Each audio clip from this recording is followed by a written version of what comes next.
नमस्कार, हमारी खास पेशकश ग्राउंड रिपोर्ट में आपका स्वागत है और मैं हूं आपके साथ ममता तिवारी।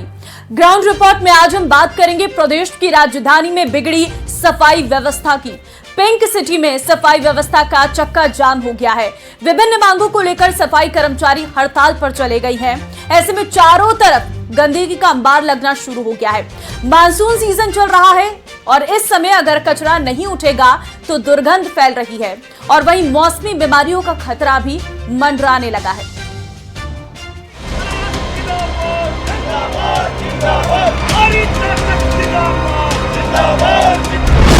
सफाई कर्मियों की हड़ताल।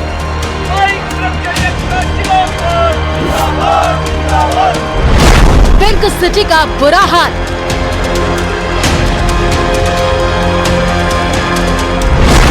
सफाई व्यवस्था चरमराई।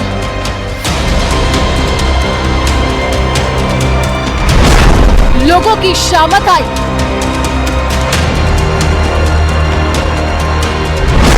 हड़ताल पर कर्मचारी।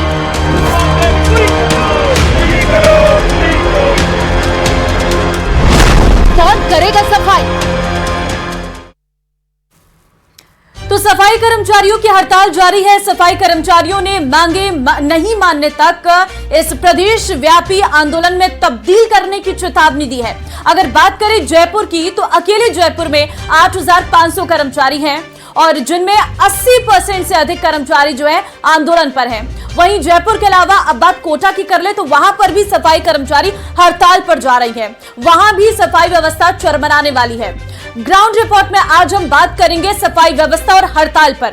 ग्राउंड जीरो से हमारे साथ हमारे सहयोगी रिपोर्टर्स जुड़ रहे हैं। विष्णु शर्मा इस वक्त जयपुर से हमारे साथ है, चंद्रशेखर जोधपुर से हैं और अशोक भाटी अजमेर से संवाददाता हमारे पास है। तो सबसे पहले विष्णु शर्मा आपके पास आएंगे।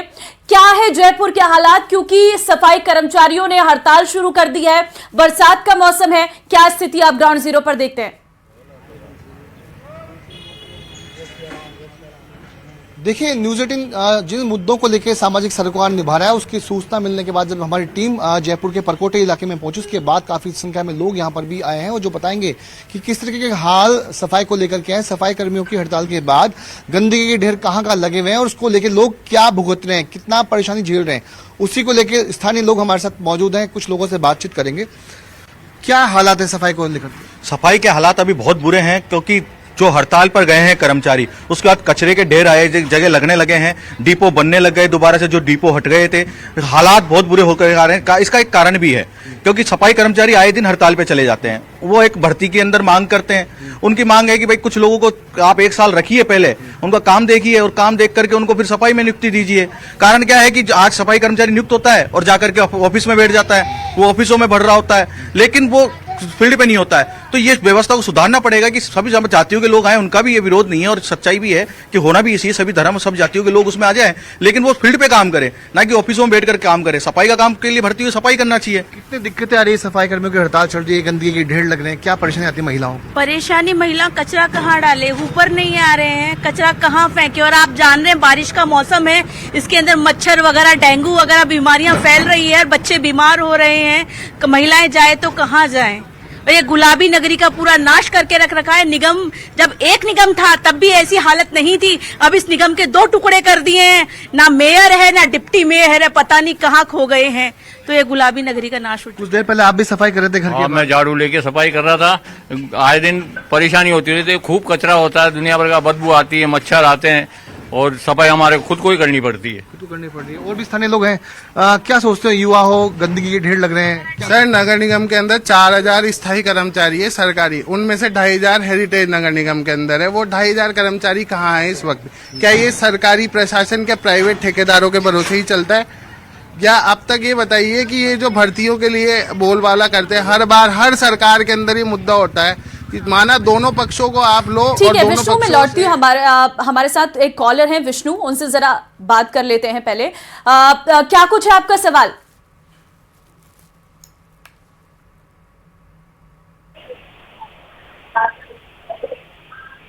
हेलो। हाँ, आपको आवाज मिल रही है मेरी, अपना सवाल करिए। हाँ, मैं पोखरण से बोल रहा हूँ, किशन लाल जी। हाँ हाँ जी जी सर, अभी तक ये दूसरी बार आपके पास मैंने कॉल किया, अभी तक कोई समाधान नहीं हुआ सर। समस्या क्या है? समस्या ये है सर, सरकारी ये जमीन है उसमें सीवर लाइन नहीं है। मेरे घर पे सीवर लाइन नहीं, मैं लास्ट कॉर्नर में पढ़ाया हुआ।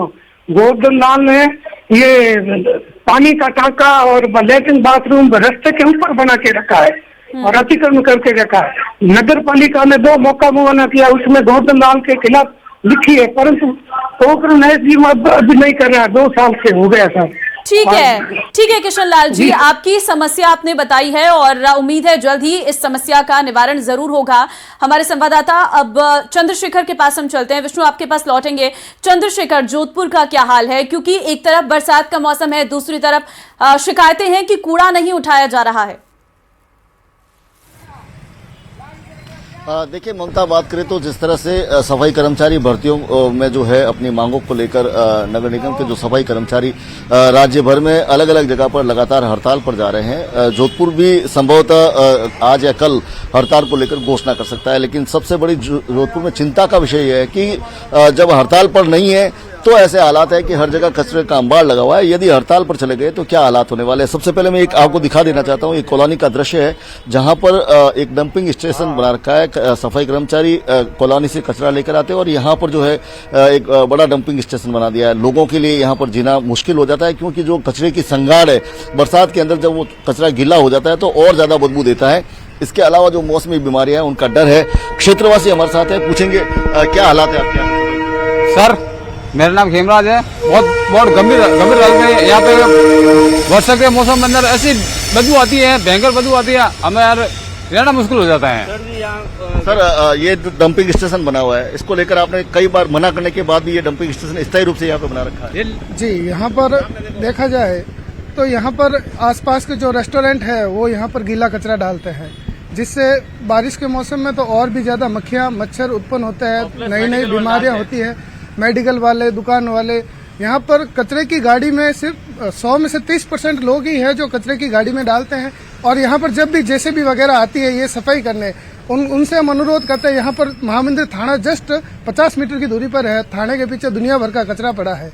और जब हम उनसे अनुरोध करते हैं कि वहाँ पर भी सफाई की जाए तो वो बोलते हैं कि 1000 रुपये लगेंगे 1 घंटे के लिए। तो अब 1000 रुपये देकर हम प्रशासन से सफाई नहीं करवा सकते। निगम जो ठेका कर्मी है या जो ठेके पे लगी गाड़ियां, निगम पैसा नहीं देता जो आपसे पैसे मांगते हैं? वही मैं कहना चाहता हूँ कि निगम पैसे देती है, फिर ये हमारे घर के पीछे से क्यों नहीं सफाई करती है? ये यहाँ पर आती है, थोड़ा बहुत कचरा उठाकर चले जाते हैं।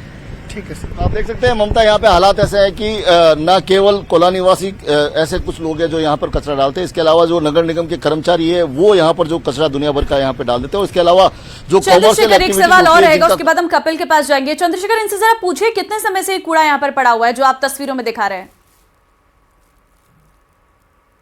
सर, ये जो कूड़ा यहाँ पे पड़ा है पीछे, कितने टाइम से पड़ा है? ये सर काफी वक्त से पड़ा है और यहाँ उठाते नहीं है, थोड़ी सी आते हैं, हल्का से हटा देते हैं और फिर पास में वो कबूतर है, लोग दाने सुबह औरतें आती है यहाँ बैठने के लिए, उनको भी बदबू आती है, उड़ के चले जाते हैं। बहुत ज्यादा गंदगी बदबू मार रहा है।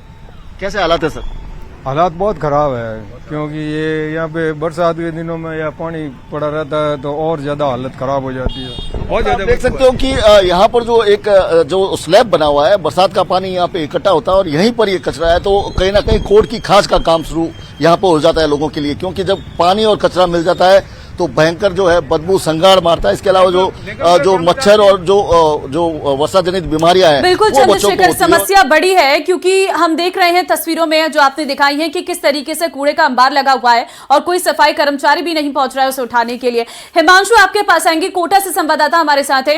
हिमांशु, कोटा की क्या स्थिति है? यहाँ पर तो भारी संख्या में स्टूडेंट्स पढ़ाई के लिए आते हैं, दूर दूर से कोटा शहर लोग घूमने के लिए आते हैं, यहाँ पर पढ़ने के लिए बच्चे आते हैं। क्या स्थिति है कोटा की सड़कों से? क्या कूड़ा उठता है या नहीं, या वहां पर भी आलम और राज्यों जैसा है या फिर और प्रदेशों जैसा है? देखिए ममता, मैं एक अलग तस्वीर दिखाने जा रहा हूं। कोटा की अगर बात करें तो कोटा में 2 नगर निगम है, कोटा उत्तर और कोटा दक्षिण। बीते 2 दिन से कोटा में जो सफाई व्यवस्था है वो पूरी तरह से चरमरा गई थी, पूरी तरह से ठप हो गई थी। वजह ये कि सफाई व्यवस्था में लगे ये टिपर, कोटा उत्तर की बात कर रहे हैं हम फिलहाल, कोटा उत्तर नगर निगम में सफाई व्यवस्था में जो टिपर लगे हुए थे टिप्पर चालकों ने हड़ताल कर दी थी। करीब करीब 80 वार्ड आते हैं कोटा उत्तर नगर निगम में, और 80 के 80 वार्डों में 220 जो टिप्पर जो कचरा परिवहन का काम करते हैं, उनकी स्ट्राइक के बाद में कचरा परिवहन पूरी तरह से बंद हो गया, और पूरा की पूरा जो कचरा है वो 2 दिन से वार्डों में पड़ा हुआ था, और ऐसे में हालात बिगड़ने लग गए थे।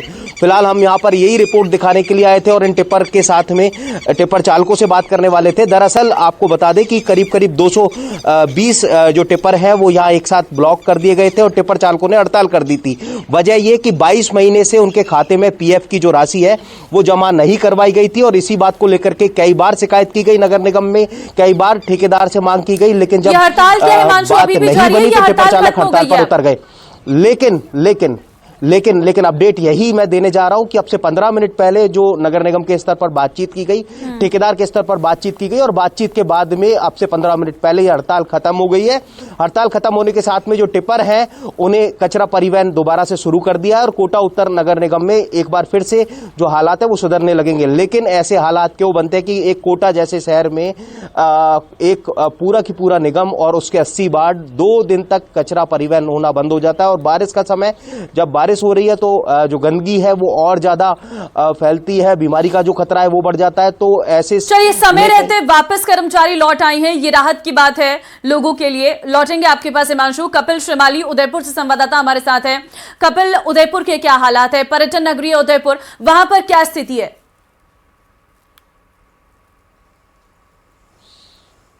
देखिए, उदयपुर में कल देर रात तक सफाई कर्मियों की मीटिंग चल रही थी, लेकिन हड़ताल की घोषणा नहीं हुई थी। उसके बावजूद उदयपुर की स्थिति मैं आपको तस्वीरों में दिखाऊंगा। आप देखिए कि उदयपुर में नगर निगम और यूआईटी दोनों ही यूडीए दोनों ही कचरा उठाने के अपने अपने क्षेत्र में काम करती है, लेकिन ये यूडीए के अधिकार क्षेत्र में आने वाला इलाका बड़गांव क्षेत्र है। यहाँ की आप तस्वीर देखिए कि उदयपुर को स्मार्ट सिटी में जब से शामिल किया उसके बाद में सभी जहां पर कचरा डाला करते थे, डस्टबिन रखे हुए थे, वो सारे डस्टबिन जो है वो स्मार्ट सिटी प्रोजेक्ट के तहत हटा दिए गए। उसके बाद में अब लोग मजबूर हैं, जहां डस्टबिन रखे थे वहां डस्टबिन नहीं है, लेकिन वहां पर कचरे का अंबार लगा हुआ है। और क्योंकि अब डोर टू डोर इस वक्त हमारे साथ है। कपिल, मैं लौटूंगी आपके पास। भगवान राम, क्या कहेंगे आप? क्या स्थिति है आपके इलाके की?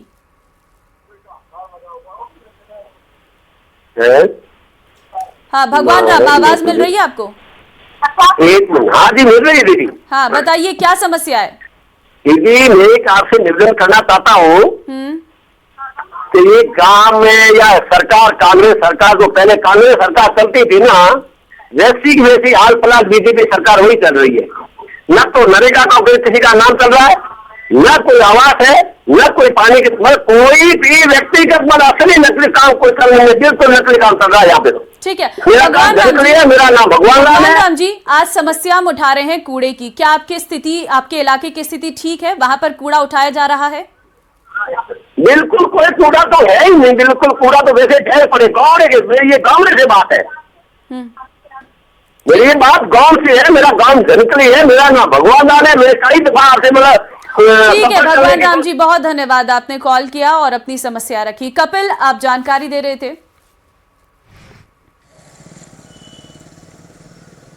हाँ बिल्कुल, देखिए तस्वीरें फिर से दिखाऊंगा। आप देखिए कि जब से डस्टबिन स्मार्ट सिटी प्रोजेक्ट के तहत हटाए गए हैं, ये पर्यटकों की नगरी पर बदनुमा दाग है। इस तरह की तस्वीरें शहर में और शहर के आसपास कई जगह देखने को मिल जाएगी, जहां पर सड़क के किनारे इस तरह से कचरा डंप किया जा रहा है। हालांकि इसमें स्थानीय लोगों की भी गलती मानी जाएगी, क्योंकि डोर टू डोर कचरा संग्रहण किया जा रहा है। समय पर गाड़ियां नहीं पहुंचती तो लोग सड़क किनारे जो है वो अपना कचरा डंप कर देते हैं। हमने यहाँ के कई लोगों से बात करने की कोशिश की, लेकिन स्थानीय लोग क्योंकि कचरा खुद कॉलोनी वासी यहाँ पर डंप कर रहे हैं, तो ऐसे में कोई भी सामने आने को तैयार नहीं। लेकिन ये स्थिति आप देखिए कि ये बड़गांव इलाका है, यूडीए पर यहाँ पर कचरा संग्रहण का कार्य जो है वो यहाँ पर तस्वीर भी देख रहे थे, वहां पर कोई महिला भी थी जो कूड़ा डालने के लिए आई थी और शायद कैमरा देख के वो वहां से चली भी गई है। ये तस्वीरें भी नजर आती हैं। बिल्कुल, ये यहाँ जो स्थानीय लोग हैं वो ही यहाँ पर कचरा डंप करते हैं और हमने कई लोगों से यहाँ पर बात करने की कोशिश की थी कि वे अपनी इस समस्या को बताएं, लेकिन क्योंकि ये जो समस्या है इसमें कहीं न कहीं इस समस्या को पैदा करने में स्थानीय लोगों के भी हाथ है, तो वो इसी वजह से सामने नहीं आ रहा है। हालांकि आप देखिए कि जो जिम्मेदार अधिकारी है उन्हें भी ये सोचना होगा कि यदि डस्टबिन हटा दिए गए हैं और वहां पर अभी भी कचरा डंप हो रहा है तो या तो सख्ती बरती जाए और सख्ती नहीं बरत सकते तो कचरा उठाने की व्यवस्थाएं की जाए। यहाँ पर आप देखिए कि ऐसा लगता है जैसे कई महीनों से कचरा जो है वो नहीं उठाया गया और रिहायशी इलाका है। आप देख सकते हैं कि आसपास में पूरा रिहायशी इलाका है, पूरी जो बस्ती है वो यहाँ आसपास में देखी जा सकती है, लोग यहाँ पर रहते हैं और इसी नारकी स्थिति में रहने को मजबूर हैं। ऐसे ही बदबूदार माहौल में लोग जो है यहाँ पर इस कॉलोनी में बीमारियों को दावत देता यह हाल नजर आ रहा है कपिल, और इस पर उम्मीद करते हैं कि इस रिपोर्ट दिखाने के बाद प्रशासन जगेगा और इस कूड़े को उठाया जाएगा और स्थानीय लोगों के लिए कुछ इंतजाम किए जाएंगे। मैं लौटती हूँ आपके पास। अशोक भाटी इस वक्त अजमेर से संवाददाता हमारे साथ है। अशोक, अजमेर की क्या स्थिति है? क्या वहां पर सरकारी कर्मचारी जो कूड़ा उठाते हैं क्या वो इसी तरीके से काम कर रहे हैं? हेमंत कोटा से कॉलर हमारे साथ है। अशोक, मैं लौटती हूँ आपके पास। हेमंत, क्या कहेंगे आप, क्या स्थिति है आपके इलाके की? मैम, हमारे इलाके की स्थिति ऐसी है कि यहाँ पर जैसे कूड़े की व्यवस्था नहीं है और यहाँ पर जो गाड़ियां हैं वो जो कूड़े उठाने के लिए वो कोई प्रॉपर नहीं आती है और मतलब 7-7 दिन से पूरा यहाँ पर लोग बाहर फेंकते हैं, बहुत गंदगी हो रही है। ठीक है हेमंत, आपकी ये समस्या हमने यहाँ से उठाई है और उम्मीद करते हैं जल्दी इसका समाधान होगा। इसी पर सवाल हम हिमांशु से कर लेते हैं। मैं अशोक आपके पास लौटूंगी। हिमांशु, शिकायत है, कोटा से कॉलर हमारे साथ थे, उनकी तरफ से कहा गया है कि गाड़ियां समय पर नहीं आती हैं जिस वजह से कूड़ा रोज नहीं आती है, कूड़े का जो अंबार है वो लग जाता है। क्या स्थिति ऐसी रहती है हिमांशु? बिल्कुल, ग्राउंड रिपोर्ट कुछ इसी तरह की है, हालात कुछ इसी तरह के हैं क्योंकि वार्ड जो है वो बड़े बड़े हैं और दूसरी तरफ अगर बात करें तो जो टिपर, जो कचरा परिवहन में लगे हुए टिपर हैं, उनकी तादाद कम है और ऐसे में वो पूरे एरिया को कवर नहीं कर पाते और ऐसे में ज़्यादातर इलाके या तो छूट जाते हैं या फिर किसी इलाके का जो नंबर है वो 3 दिन बाद आता है। 3 दिन में एक बार कचरे का जो परिवहन है वो हो पाता है, तो ऐसे में कचरे का जो अंबार है, कचरे का जो ढेर है वो लगता चला। कॉलर हमारे साथ है। पवन, क्या स्थिति है आपके इलाके की, क्या कहेंगे?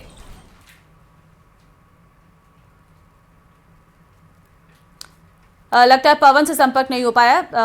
फिलहाल अशोक हमारे संवाददाता हैं। अशोक, आपके पास आऊंगी। क्या स्थिति है अजमेर की, बताइए। स्थिति वैसी की वैसी है जैसी अलग अलग क्षेत्रों में देखने को मिलती है। अजमेर में हालांकि सफाई कर्मचारियों की हड़ताल नहीं है, लेकिन स्थिति विकट है। यहाँ पर जो है अलग अलग डिपो बनाए गए हैं, उन डिपो से जो है कचरा समय पर नहीं उठाया जाता और गंदगी इतनी है कि मच्छर और मक्खियां यहाँ पर लगातार लोगों को परेशान करती हैं। आज पास में मंदिर है, पास में शिव मंदिर है। मैं लौटती हूँ अशोक, आपसे तस्वीरें हम देखेंगे। पवन हनुमानगढ़ से इस पर हमारे साथ जुड़ गए। पवन, क्या कहेंगे, क्या स्थिति है आपके इलाके की? अरे मैं यहाँ पे बहुत कचरा है मैडम। ये आसपास है, हॉस्पिटल के पास में एक साइड में हॉस्पिटल है, एक साइड में कोर्ट है, वहाँ पे इतनी बदबू है, कचरे नहीं उठाते हैं। नगर पालिका धरना लगा करके बैठे हैं लगभग 10 दिनों से, परंतु कोई सुनाई नहीं हो रही है प्रशासन की तरफ से। ठीक है पवन, उम्मीद करते हैं कि अस्पताल के बाहर पर जो कूड़ा है उसे उठाया जाएगा। यह हनुमानगढ़ की स्थिति है। आप अशोक के पास चलते हैं। अशोक, दिखाइए तस्वीरें। जी बिल्कुल, शिव मंदिर है, शिव मंदिर के पुजारी हैं, पास में ही आयुर्वेदिक का यहाँ पर चिकित्सालय भी है। लोग खासे परेशान हैं, मंदिर के पुजारी हैं, उनसे बातचीत करते हैं क्या स्थिति बनती है जब यहाँ पर चूंकि कचरा आए दिन पड़ा रहता है और आसपास में बड़ा माहौल भी है, गंज थाना भी है, गंज क्षेत्र भी है। जी मैं भी परेशान हूँ क्योंकि यहाँ पे ना वो कुछ गंदी चीजें डाल देते हैं, वो छत के ऊपर कौवे वगैरह ला करके और डाल देते हैं, तो मैं भी रोज नहा धो करके आता हूँ, सफाई करता हूँ, फिर परेशान हो जाता हूँ। ठीक है अशोक, मैं लौटूंगी आपके पास। जगदीश कोटा से कॉलर हमारे साथ है। जगदीश, क्या कहेंगे? मैं बोल रहा हूँ, ये कोटा से यहाँ पर बड़ी गंदगी हो रही है, कचरा काफी है और नाले साफ नहीं हो रहे, नए बड़ी। और हमारी एक मांग है कि यहाँ पर मैं सफाई कर्मचारी का यहाँ पर हड़ताल करने जा रहे हैं हम। अगर ये दूसरे कर्मचारी लगते जाते हैं पर अगर समाज के लोग, हेलो, हाँ बताइए। कर्मचारी लगते जाते हैं मगर ये ऑफिसों में लग जाते हैं और यहाँ पर ऑफिसों में लगने के बाद वो ये काम नहीं करते हैं। हम चाहते हैं कि पूरे जितने भी 2% हमारे सफाई कर्मचारी के पद पर जो लगे वाल्मीकि समाज के लोग ही लगे। ठीक है, बहुत धन्यवाद, आपने कॉल की और अपनी जानकारी यहाँ पर दी है। अशोक के पास हम चलते हैं। अशोक, बात करिए, क्या कहना है लोगों का? जी बिल्कुल, स्थानीय लोग हैं, काफी परेशान हैं। कचरा डिपो है, लंबे समय से आप परेशान हैं, क्या स्थिति बनती है? ये कचरा डिपो है, कम से कम 20-25 साल से हम परेशान हैं। बारिशों के दिन तो यहाँ पे निकल ही नहीं पाते। कुछ लोगों की गाड़ियां या जो जैसी बारिश आती है और यहाँ इतनी गंदगी के होने के कारण यहाँ लोग वक्त स्लिप हो जाते हैं, गाड़ियां स्लिप हो जाती हैं, जिससे पास में ही एक आयुर्वेदिक हॉस्पिटल है, गंध थाना हॉस्पिटल है, वो गंध थाना है, और यहाँ पे एक शिव मंदिर है। यहाँ पे हजारों श्रद्धालु आते हैं और इस क्षेत्र के अंदर मैं कह रहा हूँ, आप अगर सुबह भी आओ ना यहाँ पे तो आप निकल नहीं पाते। यहाँ जनता इतनी गंदगी होती है यहाँ के पूछो मत। और यहाँ पे कचरा डिपो होने के कारण और ये कबाड़ खाना होने के कारण यहाँ कबाड़ियों के भी सामान आते रहते हैं और कचरा डिपो की जो गाड़ियाँ आती है ये कम से कम 3-4 बजे पहले गाड़ियाँ अशोक, मैं लौटती हूँ। जयपुर से कॉलर वसीम हमारे साथ है। वसीम, क्या कहेंगे, क्या स्थिति आपके इलाके की? मैं एक्चुअली मैं जयपुर से बात कर रहा था और यहाँ पे काफी कचरा पड़ा रहता है। यहाँ पे कर्मचारी भी उठाने के लिए नहीं आते हैं, यहाँ के जो पार्षद है वो भी थोड़ा ध्यान नहीं देते हैं। और जिस एरिया में मैं रहता हूँ वहाँ पे 3 पार्षदों का एरिया है, तो एक गाड़ी आती है तो उसका जो एंड जो रास्ता है वो आके तक उठा के जाता है, बाकी का उठाता ही नहीं है। वो कहता है कि वो मेरा इलाका नहीं है, वो वहाँ के लोगों का पार्षद है, वो वहाँ के पार्षद हो रहा है। इतनी गंदगी रहती है जिससे कि परेशान रहते हैं। और अभी तो फिलहाल बारिश का मौसम चल रहा है, तो बारिश के मौसम में तो मतलब ढेर हो जाने के कारण बारिश आती है तो उसमें इधर उधर हो जाता है, पूरी सड़क ऐसी रहती है कि बेकार। मतलब ये हेरिटेज की बात है। ठीक है वसीम, आपकी समस्या उम्मीद करते हैं जल्दी खत्म होगी। विष्णु शर्मा हमारे संवाददाता हमारे साथ है। विष्णु, आपने सुना होगा वसीम को, शिकायतें हैं कि कूड़ा नहीं उठाया जा रहा है, बारिश के बाद वो कूड़ा बिखर जा रहा है। बिल्कुल, देखिए लोगों की शिकायतें हैं कि कूड़ा उठाया नहीं जा रहा है, बारिश का पानी गिर रहा है उससे वो बह रहा है, गंदगी और ये बैक्टीरिया हो रहा है, लोग घरों में बीमार हो रहे हैं। और भी लोग हमारे साथ मौजूद हैं, लोग बीमार हो रहे हैं, कूड़ा उठ नहीं रहा है। देखिए, बिल्कुल बात सत्य है। श्रावण मास का पवित्र महीना चल रहा है, मंदिरों के अंदर जहां ओम नमः शिवाय के गीत गूंज रहे हैं।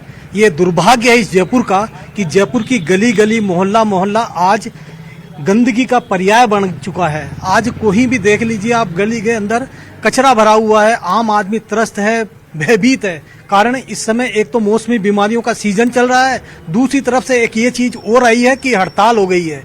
हड़ताल देखिए किस प्रकार का वातावरण है। ये कांग्रेस काल के अंदर कांग्रेस ने ही जो दो निगम बनाए, बोर्ड बनाए, और उस बोर्ड के अंदर पहले वाले जो मंत्री थे शांति धारीवाल जी, उन्होंने क्या कहा था इस निगम के बारे में? उन्होंने कहा था ये नरक निगम है, और नरक निगम अगर कोई बना के गया है तो ये कांग्रेस की सरकार बना के गई है। इन्होंने क्या आश्वासन दिया था पुरानी इस। मैं लौटती हूँ आपके पास। कॉलर कोटा से इस वक्त विजय हमारे साथ है। विजय, क्या कहेंगे, क्या इलाके की कुछ समस्याएं हैं, कहीं पर आपने शिकायत दर्ज की है इसको लेकर? हाँ जी मैम, मैंने शिकायत दर्ज करी है कॉलोनी के जो वार्ड मेंबर हैं उनसे, लेकिन कचरे को लेके, समस्याओं को लेके बिल्कुल समाधान नहीं निकाला जा रहा है। कॉलोनी में जो कचरे का बॉक्स होता है वो भी हटा दिया गया है, और ना जो एरिया के जो रहने वाले हैं वो सारा कचरा उठा के कोई प्लॉट खाली पड़ा है उसमें फेंक देते हैं। और मैंने काफी कोशिश करी है कि यहाँ का एरिया के जो कचरा है ये साफ किया जाए या उठाया जाए, या जो गाड़ी आती है उसको कंटिन्यू एक दिन से 2 दिन भेजा जाए, लेकिन ठीक है विजय कुमारी, बहुत धन्यवाद, आपने अपनी बात हम तक रखी और उम्मीद करते हैं कि जल्द ही प्रशासन इस पर ध्यान दे। फिलहाल विष्णु शर्मा आपका बहुत धन्यवाद हमारे साथ जुड़ने के लिए। चंद्रशेखर आपका भी, कपिल श्रीमाली आपका भी, अशोक भाटी आपका भी और हिमांशु मित्तल कोटा से हमारे संवाददाता थे, आपका भी बहुत धन्यवाद ग्राउंड जीरो से रिपोर्ट दिखाने के लिए। तो फिलहाल हड़ताल पर कर्मचारी हैं, लेकिन स्थितियां दिनों दिन खराब होती हुई नजर आ रही है। अब देखना है कि सरकार कितनी जल्दी कर्मचारियों की बात को मानती है और कब वापस कर्मचारी काम पर लौटते हैं, क्योंकि बरसात का समय है और कूड़े का अंबार लगा हुआ है। फिलहाल ग्राउंड रिपोर्ट में बस इतना ही। आगे आप देखिए स्पेशल रिपोर्ट में तमाम बड़ी खबरें। नमस्कार।